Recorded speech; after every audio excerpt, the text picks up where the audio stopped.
हे कवळं दूध आहे, याला कसं हे करायचं त्यासाठी गॅस कमी करून चालू केला आहे। त्याला असंच तापून द्यायचं।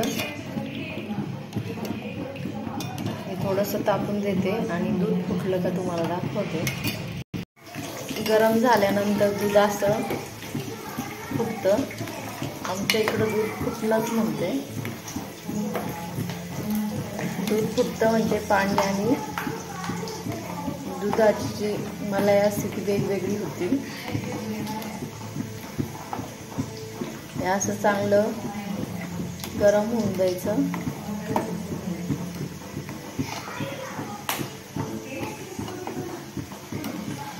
आणखी थोडंसं असं शिजून द्यायचं याला।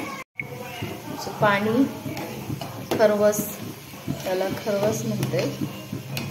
चांगलं वेगवेगळा झाला आहे। ह्याच्यामध्ये मी आपल्याला जसं गोड लागतं तशी मी साखर घेत आहे। मला हा बऱ्यापैकी गोडच करायचा आहे। तुम्हाला जसं गोड लागतं तसं बनवून घ्यायचं, कारण कुणाला थोडं गोड कमी खायची सवय असते। मला प्रमाणातच गोड खातो आम्ही, जास्त पण काही गोड खात नाही।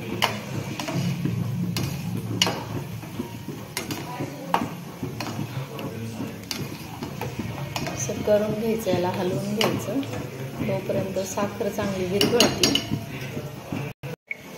त्याच्यामध्ये मी आणखी थोडी साखर घालते। थोडं टेस्ट करून बघितलं तर तुम्हाला गोड काही लागलं नाही।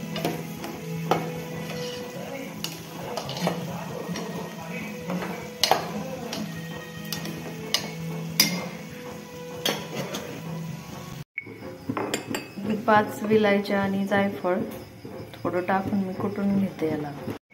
आपला हा खरवस तयार झाला आहे।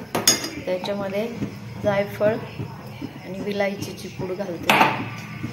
थोडं जास्तच घातलं आहे, याने चव चांगली येते। आणखी थोडंसं 2-3 मिनटं गॅसवर ठेवायचं। त्याच्यावर मी झाकण ठेवते। आपला खरवस पण झाला आहे। तर हा मी वाटीमध्ये काढून घेते।